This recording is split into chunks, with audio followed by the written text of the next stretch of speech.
Hola, mi nombre es Daniel Valverde. Soy miembro de la Comisión de Derechos Humanos del Colegio de Abogados y Abogadas de Costa Rica.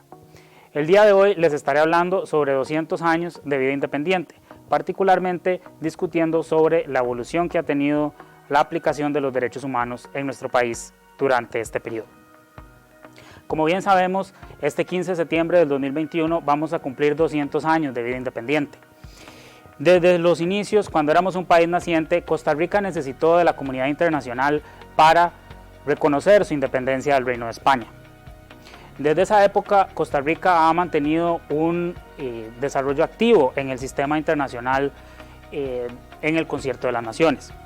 Siempre se procuraba participar en diferentes escenarios que iban surgiendo a lo largo del tiempo, como en la Organización Internacional del Trabajo o en la Sociedad de Naciones cuando surgió a partir de la conclusión de la Primera Guerra Mundial. Esta estructura internacional, sin embargo, no detuvo lo que fue la Segunda Guerra Mundial unos años después. Este conflicto bélico, sin lugar a dudas, fue el conflicto más mortífero de la historia. Se ha estimado que un aproximado de 50 a 70 millones de personas murieron durante el conflicto. Para referencia de todos, eso era casi el 3% de la población mundial de ese momento. Esta guerra ocasionó que la comunidad internacional dijera nunca más, y fue el precursor del sistema de protección de derechos humanos como lo conocemos hoy día, y en el cual Costa Rica ha participado de manera activa desde sus inicios.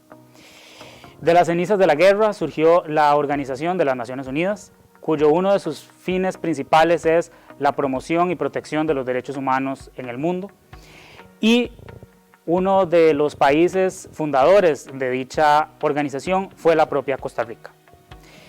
Esta convención internacional o la Carta de la Organización de Naciones Unidas fue ratificada por Costa Rica y firmada en junio de 1945 al ir finalizando la Segunda Guerra Mundial, con la intención de que los horrores de la guerra que vimos con las situaciones como el Holocausto, los bombardeos intensivos de ciudades, o el uso de bombas nucleares con objetivos militares fueron utilizados por primera vez. Esta tiene una historia muy particular porque toda esta situación a nivel internacional de la Constitución de las Naciones Unidas, como los instrumentos internacionales que surgieron después después de la conformación de esa organización internacional, estuvieron muy compaginadas con eventos históricos en nuestra historia nacional, como fue la Guerra Civil del 48. En ese mismo año, Costa Rica suscribió la Declaración Universal de Derechos Humanos, que fue propiciada por Eleanor Roosevelt y que es uno de los instrumentos básicos y más trascendentales en la protección de los derechos humanos alrededor del mundo. Tiene aproximadamente 30 artículos en el cual otorga derechos tales como el derecho a que todos nacemos libres e iguales, a que todos podemos disfrutar de los mismos derechos sin distinción de raza, género, religión, sexo, idioma y cualquier otra condición análoga de discriminación, que todos tenemos derecho a la vida, a la prohibición de la esclavitud, a la prohibición de que se nos trate de manera cruel o degradante, y entre muchos otros derechos que hoy en día damos por sentados. Costa Rica, desde los inicios de este sistema moderno de derechos humanos, ha participado de manera activa y somos uno de los pocos países que hemos suscrito casi que todo tratado internacional de derechos humanos que se ha promulgado a la fecha.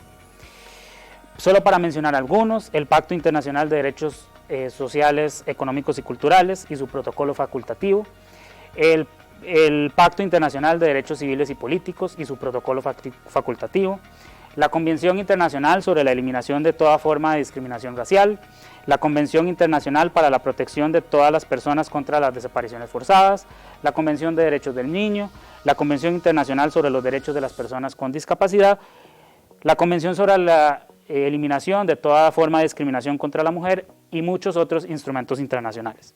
Además, Costa Rica, además de participar en este sistema internacional de derechos humanos, ha mantenido una participación activa en nuestro sistema regional de derechos humanos. De nuevo, volviendo a 1948, en donde sufrimos la Guerra Civil y la posterior proclamación de la Segunda República. En ese mismo año también Costa Rica suscribió la Carta de la OEA, donde se construyó y creó la Organización de Estados Americanos, como la conocemos hoy día. En la misma Carta de la OEA se creó un organismo independiente denominado Comisión Interamericana de Derechos Humanos, la cual está conformada por 7 comisionados y comisionadas nombrados por la Asamblea General de la Organización de Estados Americanos y que actualmente trabaja en 3 pilares fundamentales. El sistema de petición individual, en el cual cualquier persona puede enviar un caso a la Comisión Interamericana si considera que su país ha violado sus derechos humanos. El monitoreo de las situaciones de los distintos países en nuestro continente americano y finalmente hacer investigaciones de derechos humanos temáticas sobre temas específicos de interés de la Comisión. Más importante aún, y siento que fue Costa Rica donde tuvo una participación más activa, fue en la promulgación, redacción y constitución de la Convención Americana de Derechos Humanos, como una forma de instrumentalizar todos estos derechos que ya a nivel internacional se venían consolidando. La Corte Interamericana, en la Convención Americana que se suscribió, era un órgano jurisdiccional del Sistema Interamericano de Derechos Humanos y es el que tenía a cargo pues, resolver situaciones contenciosas, que son los casos que resolvía la Comisión Interamericana de Derechos Humanos y que el Estado infractor que indicaba la Comisión no acataba las recomendaciones emitidas por la Comisión, ya sea de manera parcial o total. Y también tenía una función consultiva, en el cual los Estados miembros o la propia Comisión Interamericana de Derechos Humanos podía enviar consultas respecto a la interpretación de la Convención sobre Derechos Humanos. Tan importante y trascendental fue el papel de Costa Rica en la promulgación y negociación de esta convención que la sede de la Corte Interamericana de Derechos Humanos está acá en San José, Costa Rica. Como podemos verificar, Costa Rica ha trabajado incesantemente en el campo de los derechos humanos desde su independencia. Hemos ratificado casi que todos los tratados de derechos humanos a nivel internacional y participamos en la gran mayoría de los órganos del Sistema de Protección Internacional de Derechos Humanos. Estamos participando en el Comité de Derechos Humanos de la ONU y el cual hemos recibido recomendaciones a lo largo de los años. Participamos de manera activa en la Comisión y Corte Interamericana de Derechos Humanos y en distintos comités que se crean de manera específica por parte de las convenciones que ha ratificado el país y en el cual también mantenemos una participación activa.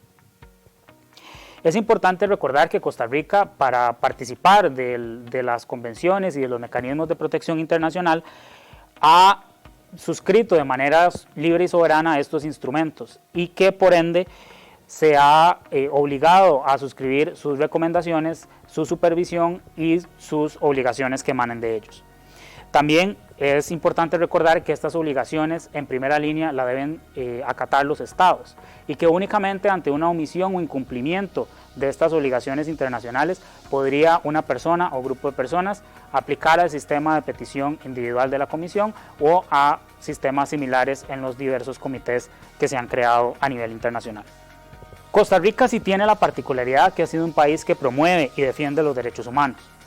Acá tenemos que recordar que hemos tenido el enorme beneficio de que luego de la Segunda República hemos evitado caer en dictaduras militares como lo sufrió el resto de países de América Latina en los 60s y en los 80s. Por eso tuvimos la dicha de no tener que sufrir crudas violaciones de derechos humanos como desapariciones forzosas, ejecuciones extrajudiciales o inclusive violaciones directas contra la integridad y vida de las personas. Sin embargo, a pesar de que no tenemos esas violaciones tan graves de derechos humanos, sí hemos sido sujetos a la supervisión del sistema internacional. Y siento que es importante que para el Bicentenario recordemos esta historia de cómo, a pesar de ser un país promotor de los derechos humanos, también hemos cometido errores que deben ser rectificados. Veamos algunos ejemplos. En 1985, la Corte dictaminó una opinión consultiva relativa a la colegiatura obligatoria de los periodistas. La Corte indicó de que no era convencionalmente aceptable esta obligación a personas que libremente querían expresar su opinión. Eso sí, y eso generó que 10 años después nuestra Sala Constitucional anulara la colegiatura obligatoria para los periodistas. Siguiendo con esta línea de la protección a la libertad de expresión, en el 2004 la Corte notificó una decisión contenciosa en el caso de Mauricio Herrera Ulloa contra Costa Rica respecto a la violación que se generó por la imposición de una condena por difamación contra este periodista. Este caso tuvo la consecuencia de que se obligó a Costa Rica a cambiar su normativa interna respecto a este tipo de delitos y a crear recursos efectivos para impugnarlos en sede judicial cuando ocurrieron. En el caso 2012 también la Corte Interamericana de Derechos Humanos revisó el caso Artavia Murillo y otros contra Costa Rica, comúnmente denominado el caso fertilización in vitro. La Corte determinó en este caso que Costa Rica había violado la Convención Interamericana al haber prohibido la medida o utilizar este procedimiento médico de manera prohibitiva a partir del año 2000. Esta noticia generó que para el 2021 ya existe un centro habilitado por la Caja Costarricense del Seguro Social para asistir a personas con problemas de infertilidad y según el Ministerio de Salud ya hay 4 clínicas privadas que dan el servicio. En abril de 2020, la Presidencia de la República informó que la primera niña nació a través de este procedimiento con el sistema de la Caja y que existían en ese momento 12 mujeres embarazadas utilizando el procedimiento. En historias menos alegres, en el 2015 la Comisión Interamericana otorgó medidas cautelares a los pueblos Teribe y Biribí de Salitre por las amenazas y hostigamiento que estaban recibiendo los pueblos indígenas desde el año 2012. Estas contenciones surgieron por reclamos de las comunidades indígenas respecto a la contratación de personas no indígenas en servicios públicos de la localidad y por la reclamación de tierras que estaban en manos de no indígenas. La comisión, revisando la información, otorgó estas medidas cautelares a la población indígena, pero lamentablemente no fue suficiente y en el 2019 se cometió el asesinato del líder indígena Sergio Rojas. Esto es un claro ejemplo de una antesala de evidencia que Costa Rica, baluarte de los derechos humanos, también puede cometer ciertos errores y que principalmente para sus pueblos originarios mantiene una gran deuda con ellos y que en la celebración de esta fecha deberíamos tomar en cuenta para rectificar. Así podemos ver muchos casos adicionales en los cuales Costa Rica ha sido sometido al sistema de protección internacional de derechos humanos. Y queríamos mencionar todos estos ejemplos de cómo participar en estos sistemas internacionales impactan las vidas de muchas personas, impactan los proyectos de vida de ellas. Vimos el caso de la fertilización in vitro, la protección que se le está dando a nuestros pueblos originarios contra violaciones a su vida e integridad, o en casos más recientes como la celebración del primer aniversario del matrimonio igualitario en este mayo del 2021 a la fecha que estamos haciendo esta grabación. Creo que es claro que Costa Rica ha apostado por el Sistema Internacional de Protección de Derechos Humanos.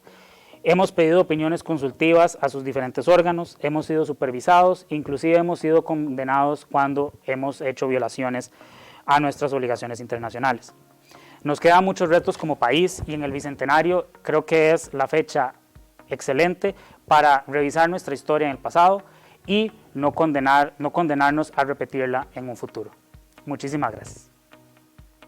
Principales retos y desafíos de Costa Rica en derechos humanos de cara al Bicentenario. Costa Rica es reconocida internacionalmente por su compromiso con los derechos humanos, la democracia, las instituciones y las personas. Estamos entre los países con más alto desarrollo humano y ocupamos el 5º lugar en este índice en América Latina, como resultado de una fuerte inversión pública social. Frente al Bicentenario, los desafíos ante los derechos humanos serían enfrentar la pandemia respetando y garantizando los derechos humanos, la lucha contra la violencia perpetrada contra las mujeres por razones de género, la protección de los pueblos indígenas y las personas privadas de libertad, así como la garantía de los derechos de los migrantes y la protección de la privacidad de datos. En relación a la pandemia, se han presentado varios recursos de amparo alegando violaciones de derechos fundamentales contra las distintas restricciones y medidas adoptadas por el gobierno costarricense. que ha sumido a nuestro país en una crisis de protección de derechos fundamentales. La Comisión Interamericana de Derechos Humanos ha recomendado que los países respeten los derechos fundamentales en estados de emergencia e insta a los estados a cumplir con las disposiciones de la Convención Americana sobre Derechos Humanos. Es decir, cuando deban imponerse límites o limitaciones a los derechos fundamentales como consecuencia de un estado de emergencia, el proceso a seguir es el establecido en la Convención Americana misma, que consiste en comunicar las distintas decisiones gubernamentales a la Organización de los Estados Americanos. Esto es para que todos los demás países estén atentos a realizar una especie de auditoría en relación a si el país miembro que está utilizando este mecanismo de emergencia está o no respetando los derechos fundamentales. El segundo desafío es la igualdad de género y la violencia familiar. No solo han venido ocurriendo femicidios en nuestro país, sino que también han crecido exponencialmente a lo largo de los años y se han tornado nuevas modalidades, como el aumento de la violencia contra las mujeres y niñas en Internet, lo que se conoce como la ciberviolencia. El desafío de derechos humanos de Costa Rica es continuar impulsando iniciativas de igualdad de género para superar las desigualdades entre hombres y mujeres en política, en el trabajo, en la salud y en la educación. ¿Cuál sería el camino a seguir ante este reto? La igualdad de género y la participación en la formulación de políticas por parte de las mujeres. Es responsabilidad del Estado costarricense ejercer la debida diligencia estricta sobre el derecho de las mujeres de vivir una vida libre de violencia. Un camino a seguir es la participación equitativa de las mujeres en la toma de decisiones, fundamental para ofrecer respuestas efectivas y adecuadas a la crisis de acuerdo a los compromisos en derechos humanos adquiridos por nosotros. El tercer desafío está relacionado con el hacinamiento en las cárceles, la dignidad humana y el acceso a la justicia. La población carcelaria ha crecido a pesar que la infraestructura física y los recursos humanos para atenderla no lo han hecho de manera proporcional. Según el último informe sobre el estado de justicia, la ocupación del sistema penitenciario costarricense ha registrado un incremento constante a partir del 2008. Alcanzando niveles de sobrepoblación superiores al 40%, que duplican los estándares internacionales y que configuran lo que se llama el hacinamiento crítico. ¿Cuál es el camino a seguir? Es la aplicación de la ley para proteger los derechos fundamentales y la dignidad humana. El Estado es responsable de desarrollar medidas efectivas y aplicar una estrategia para resolver el problema de manera oportuna, antes de que el sistema penitenciario sea inmanejable u ocurra una catástrofe. El cuarto desafío tiene que ver con migración y derechos humanos. Si bien no se puede negar que nuestro país ha logrado grandes avances en el campo de los derechos humanos, sin embargo, aún es posible identificar algunas brechas en la formulación e implementación de políticas, las cuales provocan diferencias de trato para ciertos segmentos de la población, en especial para la población migrante.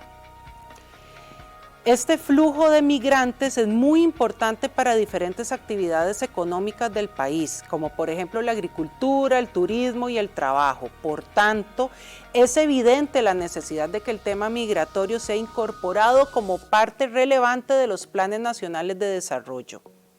En el quinto desafío, tenemos los derechos de los pueblos indígenas y sus territorios.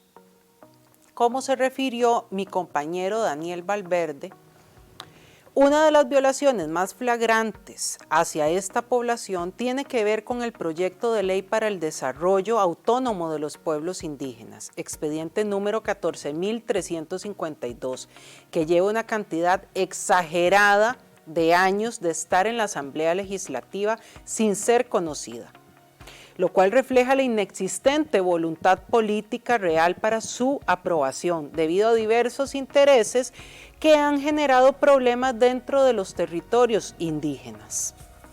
La legislación patria tiene un marco regulatorio deficiente, lo que genera una protección ineficaz frente a la toma de sus territorios ancestrales y una completa impunidad ante varios asesinatos de líderes indígenas. En el sexto y último desafío se encuentra la privacidad de datos en una economía disruptiva. Con base en el numeral 11 de la Convención Americana sobre Derechos Humanos, Pacto de San José, el derecho a la protección de datos personales es un derecho humano que no debe ser excepción para su protección efectiva. En nuestro caso particular, la inversión extranjera directa que ha atraído Costa Rica en los últimos 5 años está dominada por el sector tecnológico. La privacidad de los datos está directamente relacionada con la tecnología y es esencial para este segmento de mercado. Un desafío clave para Costa Rica es mantenerse al día con los estándares internacionales de privacidad de datos para que la inversión tecnológica continúe llegando a nuestro territorio. Un desafío para mí, para ustedes. El desafío de Costa Rica de convertirse en un modelo de derechos humanos significa que estamos obligados no solo a respetar, sino también a proteger, promover y hacer efectivos los derechos, a saber, los derechos económicos, los derechos sociales, culturales y ambientales de todos los seres humanos. Y en condición especial ser garante para las personas privadas de libertad, mujeres, pueblos indígenas e inmigrantes. Esto implica que se debe respetar y garantizar su vida e integridad personal, así como asegurar las condiciones mínimas compatibles con su dignidad. Quienes tienen derecho a recibir un trato humano con irrestricto respeto a su dignidad inherente, sus derechos fundamentales, en especial la dignidad y la vida, integridad personal y sus garantías fundamentales, como el acceso a las garantías judiciales imprescindibles para proteger los derechos y libertades, así como la protección de datos privados tanto de los costarricenses como de residentes y extranjeros e inversionistas del país. No se trata de un desafío única y exclusivamente estatal, ya que los abogados y abogadas de Costa Rica contamos con conocimientos técnicos y cualidades especiales propias de nuestro desempeño profesional para contribuir directamente a la reactivación económica y recuperación de nuestro país, luego de la pandemia, para respetar los derechos económicos, sociales, culturales y ambientales de toda la población, así como denunciar los múltiples abusos a los derechos humanos perpetrados contra grupos vulnerables. El desafío final de esta presentación es un desafío para mí y para ustedes, los creadores de la ley, los guardianes del sagrado patrimonio legal de Costa Rica y abogados, jueces, legisladores. Los desafío a cumplir con su deber y obligación con Costa Rica. Los desafío en el bicentenario de Costa Rica a impulsar soluciones para hacer de nuestra patria un modelo de derechos humanos en América Latina y el mundo.